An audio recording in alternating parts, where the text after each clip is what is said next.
International sur le numérique dans l'enseignement supérieur en Afrique francophone, état des lieux, enjeux et perspectives. Merci encore une fois d'avoir fait le déplacement. C'est important quand on parle de numérique dans l'enseignement et on sait que le Sénégal fait partie des pays pionniers en la matière en Afrique et c'est salué partout et c'est l'occasion ce matin d'en reparler largement ici à Dakar au Sénégal. Merci infiniment pour les partenaires, les universités partenaires, les autres pays qui ont accepté de faire le déplacement. On comprend que ça n'a pas été facile, mais c'est important de parler de numérique dans l'enseignement supérieur au Sénégal, en Afrique, dans le monde, dans un contexte de massification, on le sait, et on sait le rôle joué justement par l'UVS, l'Université virtuelle du Sénégal. On va revenir largement d'ailleurs sur ça au cours des débats pour la journée d'aujourd'hui et pour la journée de demain, vendredi. On parlera des défis, on parlera des politiques de financement. Quelle politique de financement du numérique dans l'enseignement supérieur? On va en parler. Le financement, les défis, les infrastructures également, les cours en ligne ouverts, on va revenir sur ça. Mais avant d'aller plus loin, merci à nos officiels qui ont également fait le déplacement, les autorités universitaires. Nous allons leur donner la parole et pour les introduire, je donne la parole à Mamadou Lamine Ndiaye, coordonnateur de ce présent colloque et enseignant à l'ESP, l'École supérieure polytechnique de Dakar. Monsieur Ndiaye.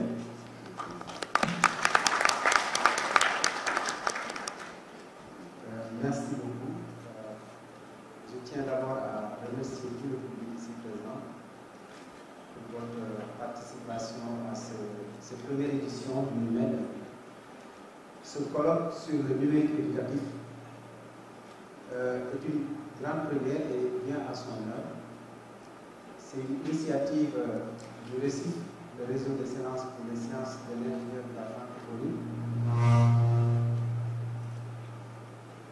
Réseau que nous partageons avec nos collègues qui sont là, ici présents, les collègues de l'EPFL, l'École polytechnique fédérale de Lausanne, qui contribuent beaucoup dans le développement du numérique, surtout en Afrique francophone.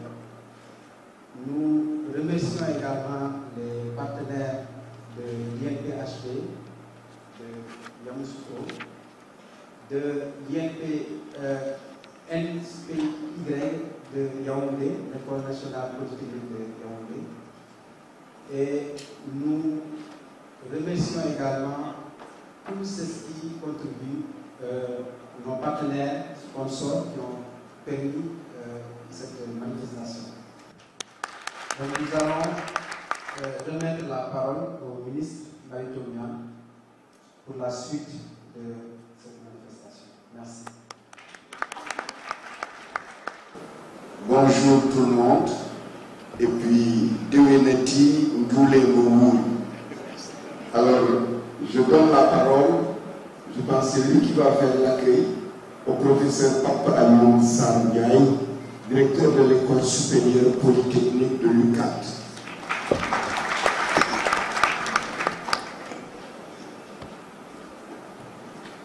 Merci, Monsieur le ministre. Monsieur le ministre de l'Enseignement supérieur, de la Recherche et de l'Innovation, Monsieur le recteur de l'Université Cheikh Anta Diop de Dakar, Monsieur le coordonnateur adjoint de l'Université virtuelle du Sénégal, représentant Monsieur le coordonnateur empêché, Madame Réa Guerni, représentant son Excellence Madame l'ambassadrice de Suisse au Sénégal, Monsieur le représentant de l'ambassade de France au Sénégal, Monsieur le représentant du directeur du bureau Afrique de l'Ouest de l'AUF, l'agence universitaire de la francophonie,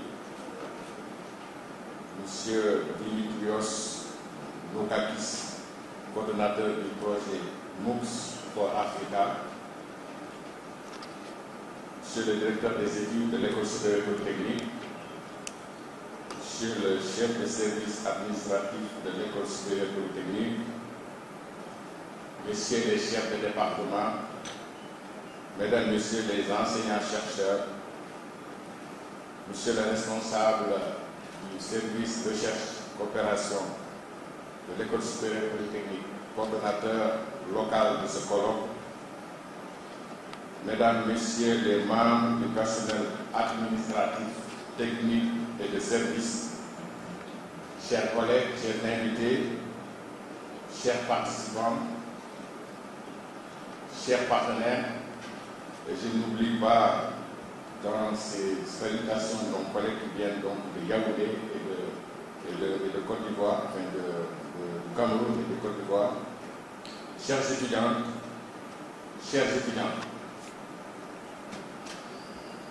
qu'il me soit d'abord permis de saisir cette occasion pour souhaiter la cordiale bienvenue à Monsieur le ministre de l'Enseignement supérieur, de la Recherche et de l'Innovation et à tous les participants à ce colloque sur le numérique éducatif.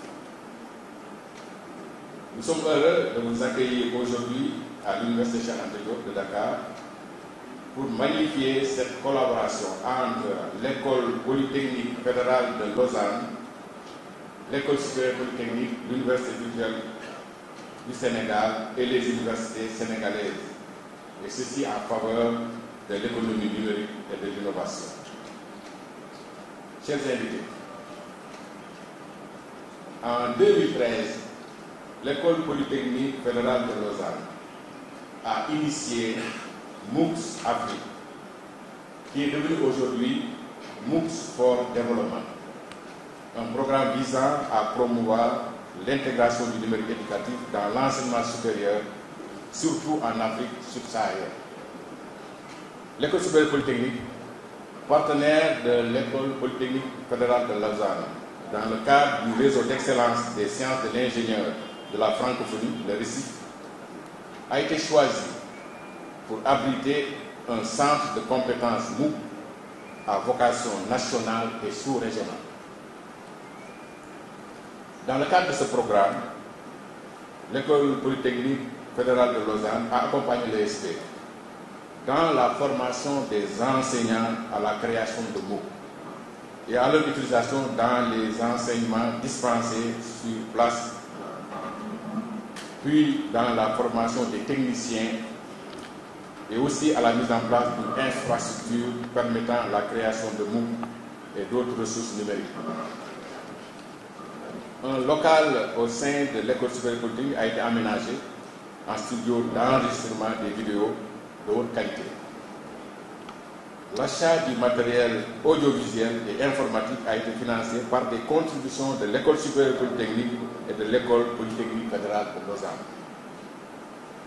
Des techniciens de l'ESP ont été formés à l'EPFL, à l'opération du studio d'enregistrement et au montage des vidéos pour publication dans les plateformes.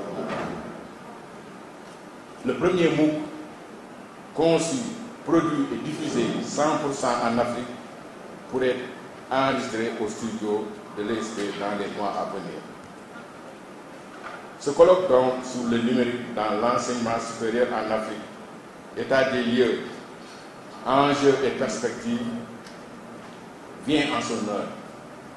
Il permettra donc, comme le coordinateur vient de le déclarer, à faire l'état des lieux des MOOC et du numérique éducatif dans nos différentes institutions, partager nos expériences, coordonner nos efforts de création et de diffusion des cours à l'échelle régionale et continentale, encourager les réformes institutionnelles nécessaires à l'accompagnement de l'usage du numérique.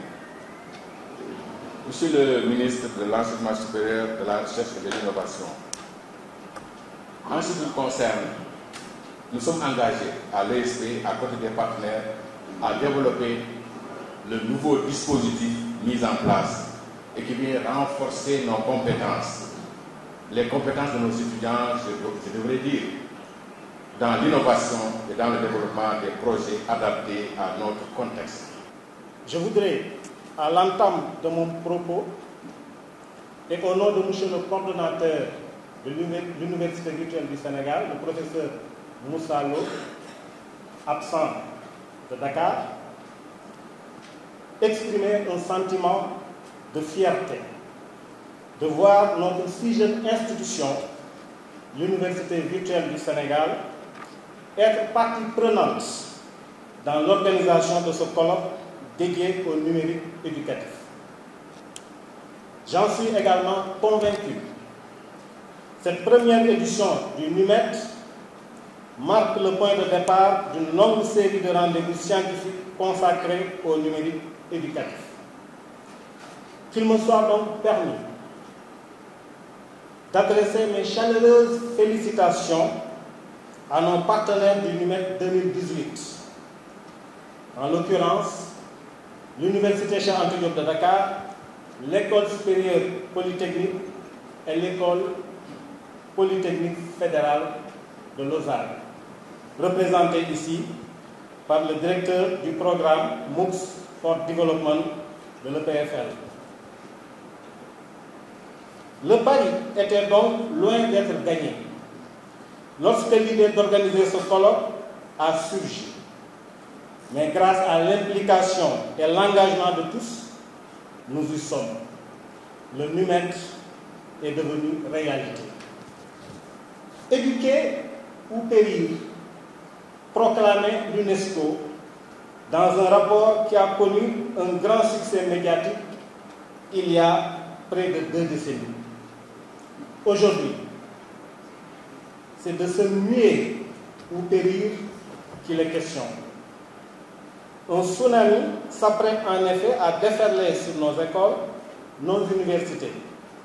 L'écosystème qui a converti en quelques décennies des milliards d'êtres humains au smartphone et à Internet met désormais toute sa puissance de travail et d'innovation au service d'un objectif: réinventer l'éducation. Mais sommes-nous prêts en Afrique à faire face à cette révolution? Saura-t-on amorcer le virage du numérique? Arrivera-t-on à tirer le meilleur parti des outils numériques, tant pour développer les savoirs et compétences numériques des jeunes que pour la pédagogie et l'organisation de l'école? Voilà autant de questions qui nous interpellent tous. S'il est une évidence c'est que l'école est le premier laboratoire de l'innovation. Elle doit servir l'avenir. Elle doit être repensée pour répondre aux besoins de ce nouveau monde qui n'attend personne. Le conservatisme ne produira pas de l'innovation et aucun grand changement ne saurait se passer d'éducation. Il importe donc, au vu de tous les enjeux économiques et sociaux du XXIe siècle, de préparer la future génération de leaders et de citoyens à se servir des outils du numérique pour créer de la valeur et de la richesse. Les politiques de développement en Afrique doivent refléter l'importance indubitable du numérique dans la construction de nos sociétés. Il ne s'agit pas ici de théories abstraites. Il s'agit de l'avenir de nos enfants, de nos familles, de nos communautés, de nos pays. Même s'il faut se garder d'ériger la technologie comme solution à tous les problèmes, force est de constater que le numérique permet deux révolutions majeures. Tout d'abord, promouvoir une nouvelle architecture numérique dont les limites de croissance sont infinies, puisqu'elle serait fondée avant tout sur la connaissance. Ensuite, tourner la page d'un modèle industriel d'éducation et appliquer des pédagogies connues depuis longtemps, mais jusqu'ici peu mises en œuvre du fait de leur coût. Dans le cadre du contrat de performance que nous avons signé avec notre ministère de tutelle, c'est plus de 1000 ordinateurs et 900 vidéoprojecteurs qui sont en cours de livraison dans les facultés, écoles et instituts et au niveau de l'administration de l'université. Notre université, dans son plan stratégique 2019-2023, met l'accent sur la promotion de l'utilisation des TIC dans le management, la formation et la recherche. Les enjeux du numérique et des technologies de l'information et de la communication invitent les établissements d'enseignement supérieur et de recherche à reconsidérer l'ensemble de leur stratégie de gouvernance administrative et académique. L'UCAD, dans le souci de moderniser sa gestion administrative et pédagogique, a mis depuis 2000 un réseau de campus numériques. Ce réseau est géré quotidiennement par la Direction de l'information et des systèmes d'information DISI, qui assure entre autres la maintenance des équipements, le support aux utilisateurs, la gestion du réseau et les services associés, l'étude et le développement d'applications, l'enseignement à distance. Le développement des TIC offre donc de nouvelles opportunités pour maximiser le potentiel des technologies numériques dans tous les secteurs de notre université. La mise en œuvre du plan Sénégal émergent, nouveau référentiel de la politique économique et sociale de notre pays, nécessite le renforcement des capacités techniques et managériales des travailleurs de tous les secteurs d'activité d'une part, et d'autre part, la formation de plusieurs milliers d'étudiants dans des domaines variés. L'émergence de notre pays passera inéluctablement, on en convient, par une bonne maîtrise et une bonne exploitation de l'économie numérique.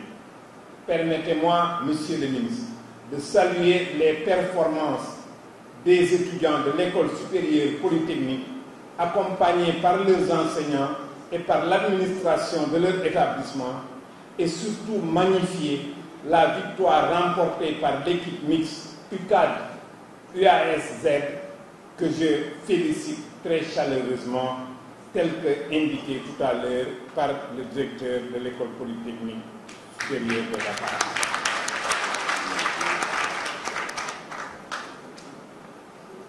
Nous devons continuer les efforts d'innovation, d'appui à ces jeunes créateurs, à ces jeunes innovateurs, puisque en ce domaine, et c'est peut-être en ce domaine seulement, que nous sommes capables de compétir en partant au même niveau que tous les pays du monde. Et nous devons ne pas rater ce départ, et nous devons pour cela davantage encore appuyer les jeunes, puisqu'ils sont les porteurs de l'innovation. Merci de votre aimable attention.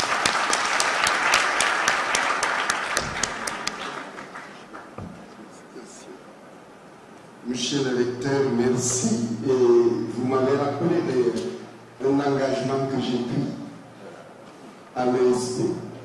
Alors, vous allez me permettre de me déplacer pour prononcer donc le discours d'ouverture.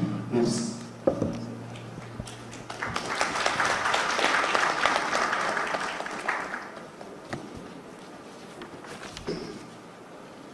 Madame Réa Guéry, représentante de Madame l'ambassadeur de Suisse, professeur Ibrahim Toub, recteur de l'Université Cheikh Anta Diop de Dakar,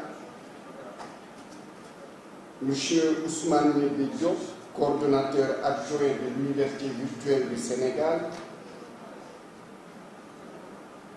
professeur Papa Alioune Sarr Ndiaye, directeur de l'École supérieure polytechnique, professeur Mohamedou Mansour Faye, premier coordonnateur de l'Université virtuelle du Sénégal, monsieur Dimitrios Noukakis, coordonnateur du projet MOOCs for Africa, chers partenaires, chers collègues enseignants-chercheurs, mesdames, messieurs les membres du personnel administratif, technique et de service, chères participantes, chers participants, chères étudiantes, chers étudiants.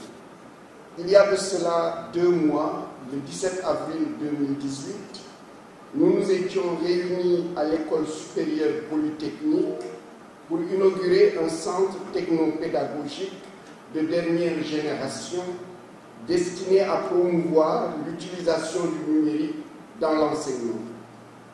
Je disais alors dans mon discours ce jour, je cite, « Lorsqu'on évoque la question du numérique, on l'assimile souvent à une technologie du futur, mais l'ESP semble s'inscrire dans une autre logique qui fait du numérique une technologie du présent. » Fin de citation.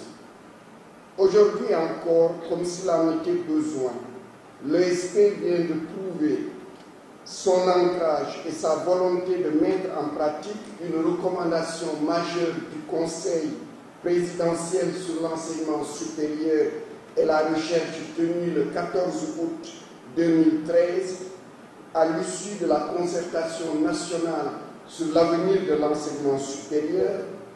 Je veux parler de la décision numéro 2 du président de la République. Je cite, « Mettre les technologies de l'information et de la communication au cœur du développement de l'enseignement supérieur et de la recherche pour améliorer l'accès à l'enseignement supérieur et l'efficacité du système. » Fin de citation. En pilotant ce colloque de haut niveau sur le numérique éducatif en Afrique, dénommé NUMED 2018. En effet, refusant d'accepter un déterminisme technologique qui ferait de l'outil technique une panacée à tous les problèmes de l'éducation en Afrique, l'Université Cheikh Anta Diop de Dakar, l'Université Gaston Berger de Saint-Louis et l'Université virtuelle du Sénégal et d'autres partenaires qui les accompagnent se mettent aujourd'hui ensemble pour interroger le numérique dans l'enseignement supérieur en Afrique francophone, en faire un état de lieu, analyser les enjeux et dégager les perspectives. Voilà l'exercice auquel vous nous invitez aujourd'hui. À l'image de l'USP que nous avons tantôt cité, d'autres établissements du Sénégal et certainement de l'Afrique francophone nourrissent cette ambition de mettre le numérique à la fois au cœur du dispositif de gouvernance, de recherche, mais également de la pédagogie au sein de nos universités.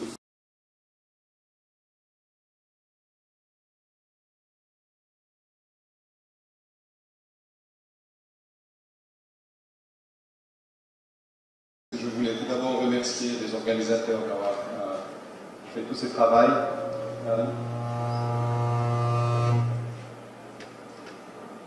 J'ai le plaisir d'être assis à côté de personnes que je connais depuis quelques temps. Pratiquement tous sont devenus des amis. Donc on s'est dit là aussi que je vais leur demander, si possible, de limiter leur intervention en 15 minutes. Comme ça, l'idée ici, c'est de présenter les différentes initiatives. Donc, c'est très important de parler de la politique du numérique au Sénégal, mais aussi ailleurs. Mais surtout, plus que les présentations, c'est important de prendre le temps de poser des questions et d'échanger, d'avoir une discussion. C'est un peu l'esprit de ce colloque.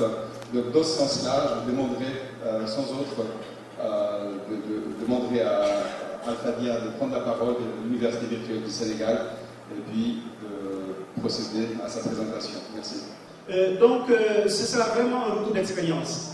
Et mes propos ne seront pas ceux d'un idolâtre de la technologie.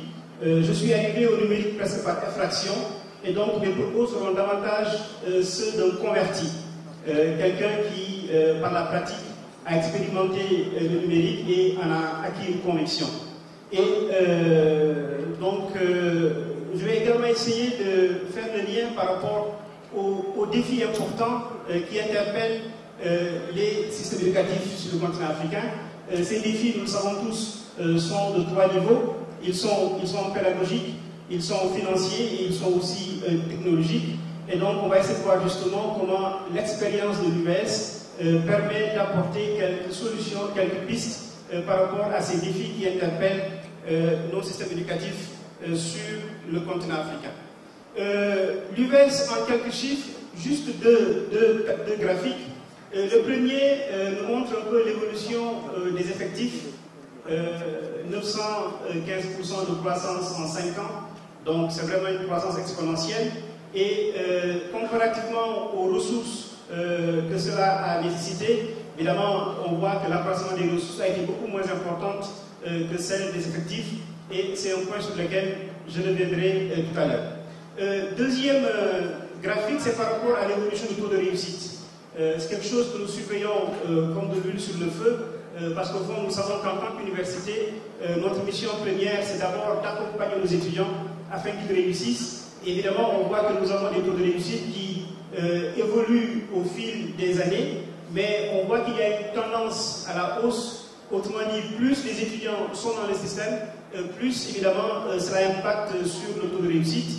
Si on voit la première promotion, c'est les 3 premières tirées que nous voyons. Nous sommes passés de 61% de réussite en première année pour cette promotion à 63% en deuxième année, et en troisième année, ce taux de réussite est monté jusqu'à 83%, ce qui évidemment rend compte des effets induits par, disons, l'appropriation du système.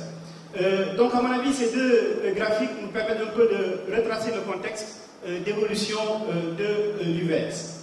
Notre modèle pédagogique se base beaucoup sur le service à la communauté, c'est-à-dire implication de la population, comment nos étudiants peuvent aider la population. Le modèle joue sur ça. Nos étudiants travaillent même avant de quitter. Il y a beaucoup d'étudiants qui ont trouvé travail même avant de sortir. Notre major qui est là, notre major de l'année passée qui a fait anglais, a trouvé du travail même avant de terminer, et il est devenu major. Donc, le cours modal en question permet de gagner en autonomie, de gérer la connectivité et le décrochage. Comment?